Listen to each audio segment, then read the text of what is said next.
سلام هموطنان عزیز، در هر کجای از دنیا که هستین لباس عافیت بر تن داشته باشین و جور و صحتمند و سر حال باشید.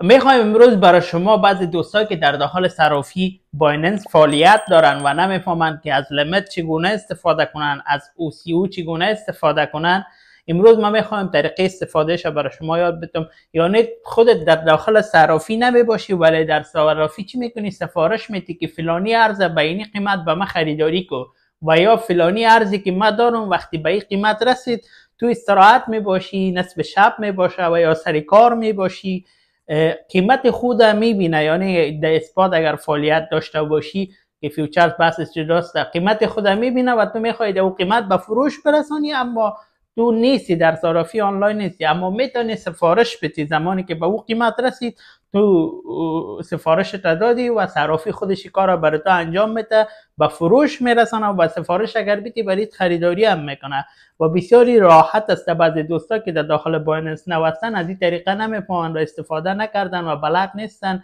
صرف به خاطر ویدیو را میسازم دوستا در هیچ راه مشکل نداشته باشن. البته این ویدیوها ادامه داره به خاطر اینکه دوستا در داخل صرافی بایننس خوب صحیح حاکم شون. یک قسم ویدیوها درباره صرافی بایننس ادامه داره، انشالله که براتان مفید واقع شود. پس میریم ویدیو را تماشا میکنیم. من در داخل صرافی هستم، صرافی بایننس، و در بخش خرید و فروش هستم. من میخوایم در صرافی سفارش بدم، مثلا برای من ارز آروین. البته دوستای عزیز سیگنال نیست که سریع رفته شما خریداری کنین، فقط به خاطر یاد گرفتن شماست. ارز آروینم برش سفارش میدم. برای من میگم اگر قیمتی خب لیمیت انتخاب میکنیم میگم اگر قیمتی فعلیش اینجا ذکر است، اگر ارز آروین میگیم به قیمتی 0.29 رسید، خب به این قیمت رسید، برای من $100 خرید کو و یا در اینجا نوشته میکنه قیمتتان $100 و تعدادش هم نوشته است 100 لیتر خرید کو و اینجا دوباره چی میکنین؟ باید میزنین آردر میتین. ببینین در پایان آردر ما ثبت میشه در پایان آردر ما ثبت میشه. ببینین ثبت شد. زمانی که قیمتش 0.09 رسید برای من 100 لیتر از این خریداری میکنم. من در داخل صرافی باشم نباشم، آنلاین باشم نباشم، خریداری میکنم. اینال در فروش چه قسم است؟ من در سر فروش لیمیت درگیسته. خب من دارم ارز آروین، میبینین من 5000 دانه قریب دارم. من میگم اگر ارز آروین قیمتی 0.035 دید، برای ما ایره به فروش برسان. چقدر به فروش برسان و میتونی تعدادت هم تعیین کنی. مثلا من میگم کلش ایره برای ما بفروش. من ثبت میکنم، اینالی ثبت شد.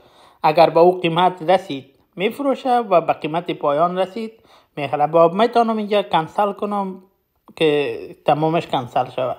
بسیار براحتی کنسل میکنین و اونا از بین میره. اینال بخش OCO چی است دوستای عزیز؟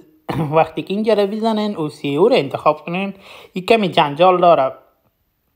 جنجالش چی است دوستای عزیز؟ 5000 دانه دارم آروین، میگم قیمتش اگر 0.004 شد برای من و یا استابه ما میمانم که اگر پایان آمد قیمتش 0.03 و پایینترین قیمتی که اگر از او کدام پایان به 0.298،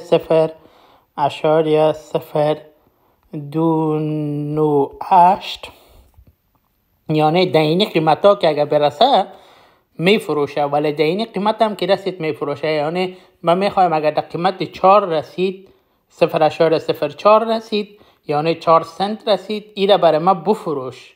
این میفروشه، مفاد ما از بازار میگیرم.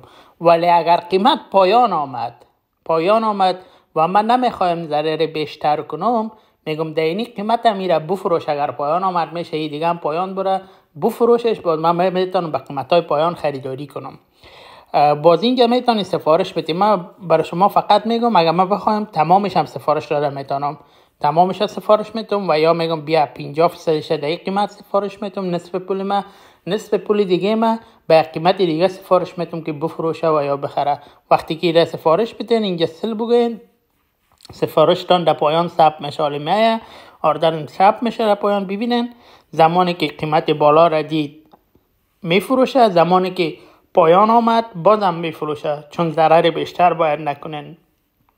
و ای بوده در بخش لیمیت و OCO که شما این طریقه را یاد گرفته باشین. اگر از ویدیو خوشتان آمده باشه باز لایک کنین، حتما فراموش نکنین. و مو قسم ادامه میتیم، حتما در کومنت نوشته کنین که اگر ادامهش میخواستین اینم قسم براتون ادامه میتم و از هر گزینش براتون معلومات میتم. خوب دوستای عزیزی بوده یک ویدیو. اگر از ویدیو خوشتان آمده، اگر چیز را یاد گرفتین، آموزنده بود، تا هنوز اگر در صرافی بایننس ثبت نام نکردین، من لینکش در داخل دیسکریپشن همین ویدیو میمونم. لینک گروپ تلگرام، تیک تاک و اینستا در دیسکریپشن موندگی است، میتونین با ما بپیوندین و چیزهای جدید روز به روز یاد گرفته بریم. یک جهان سپاس. لایک و کامنت یادتان نره. خیلی دوستتان دارم. الله یار و مددگارتان.